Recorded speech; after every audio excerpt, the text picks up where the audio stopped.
ऊँजी न कूँजी 40 घर के था कूँजी, धन बे वो ठिकाना, छाड़ो गरूरी करो तू मजूरी, सखावत जरूरी कब्र में है जाना। नमस्कार, जय भीम साथियों। आज मैं एक ऐसा कहानी सुनाने जा रहा हूँ। कहानी क्या है कि आप लोगों के बीच के लिए एक जानकारी की बात है। हमारे समाज में, हमारे देश में, हमारे गांव में जातिवाद, धर्मवाद, क्षेत्रवाद, वाद विवाद ये चलते रहता है और इसमें उलझ करके बहुत लोगों की ज़िंदगियाँ ख़त्म हो चुकी है, बर्बाद हो चुकी है। उसी कहानी में ऐसे ही तत्वों में एक व्यक्ति का नाम आता है जो हमारे बगल में बैठे हैं। इनका नाम है सोबराती राय भाट।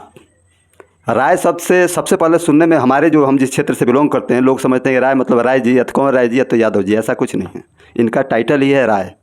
और जब पहली बार मैं इनसे मिला था, जब इनके बारे में जानने की कोशिश किया था, तो इन्होंने एक छोटा सा डायलॉग बोला था कि जिला में 2 ही लोग, एक राय जी और दूसरा आई जी। मैं बोला कि फिर आई जी शब्द आपके साथ क्यों जुड़ा? तब इन्होंने एक छोटी सी कहानी बताई कि देखिए, हमारी नागरिकता को सम्मानित करने वाले हमारे इस ज़िला के जो उस ज़माने में जो आईजी रहे थे, उन्होंने इनके पूर्वज को आज़ाद वीज़ा दिया था पूरे विश्व में घूमने के लिए। कहानी यूँ ही नहीं बन जाती है, ऐसे ही इनको आज़ाद वीज़ा नहीं मिल गया। और 540 बीघा के ये मालिक भी अपने पूर्वज को बताते हैं, तो वो तो यूँ ही नहीं रहे होंगे। ये कहानी बहुत पीछे जाती है। 13वीं सदी में शेखावत चंद बदायूं, जो पृथ्वीराज चौहान के साथी भी रहे हैं, उनका सहयोग भी किए हैं और उनके साथ लड़ाई भी लड़े हैं, ये उनके पूर्वज हैं। इनके पूर्वज शेखावत चंद बदायूं हैं। और शेखावत चंद बदायूं एक मार्शल आर्ट और कराटे वाले एक सिपाही नहीं थे, वो एक कलाकार थे। इनका फैमिली जो है एक कवियों की फैमिली कही जाती है। मैं इनकी एक छोटी सी कविता है जो इनके पूर्वजों का, वो मैं आपसे सुनाना चाहूँगा। वो कविता सुनाइए बाबा। ऊँजी न कूँजी 40 घर के था कूँजी, धन बे वो ठिकाना, छाड़ो गरूरी करो तू मजूरी, सखावत जरूरी कब्र में है जाना। कुदरत इलाही कोई भेद न पाई, अदब है दनाई अजब कर खाना, छाड़ो गरूरी करो तुम मजूरी, सखावत जरूरी कब्र में है जाना। सुनो ये नदानो अभी से समारोह हुआ क्यों बेगाना, खुदा के खुदाई रहे बादशाही, अदब है दनाई अजब कर खाना, सिकम से निकाला दिया दूध खाना, छाड़ो गरूरी करो तू मजूरी, सखावत जरूरी कब्र में है जाना। तो ये जो है हमारे दादाजी का बनाया हुआ है। हमारा जो है जहाँ मठिया है, महंत रामेश्वर गिरी, शिवनंदन गिरी के जो मठिया हमारे गांव के देश के लोग बोल रहे हैं, वहाँ जो है हमारे 40 घर के मकान था। 40 घर के मकान था, इसीलिए हमारे दादा ने इस पर बनाए थे। ये ऊँजी ना कूँजी 40 घर के था कूँजी, धन बे वो ठिकाना, छाड़ो गरूरी करो तुम मजूरी, सखावत जरूरी कब्र में है जाना।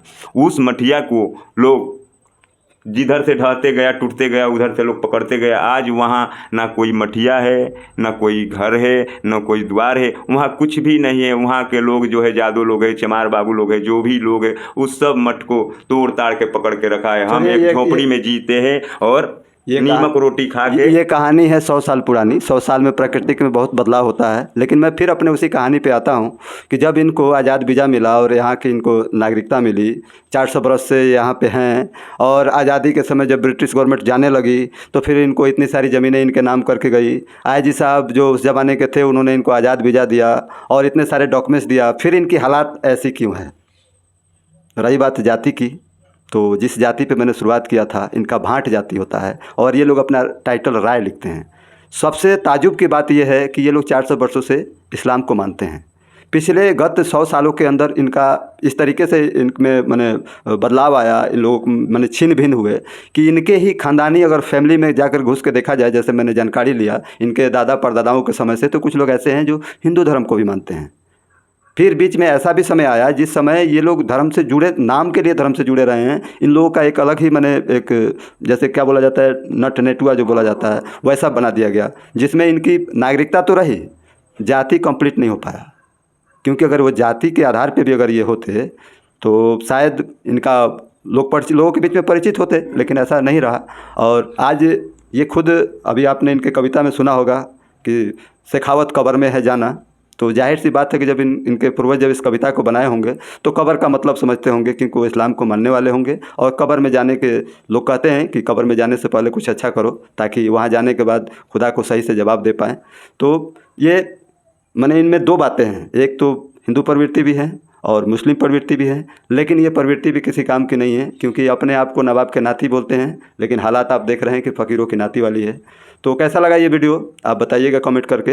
इनसे जुड़ी अनेकों प्रकार की मैं दिलचस्प कहानियाँ लेकर के आता रहूँगा और मेरा उद्देश्य है इनके समस्याओं का समाधान करना। जो इनका मेन समस्या है कि इनके पूर्वज की जो ज़मीनें हैं वो इनको मिलनी चाहिए, जिसका ये काफ़ी दिन से संघर्ष कर रहे हैं, मांग कर रहे हैं। इनके पास जो कागजात है उसकी जानकारी के लिए भी आप हमें कॉल कर सकते हैं, आपको कागजात मिल जाएगा। नमस्कार।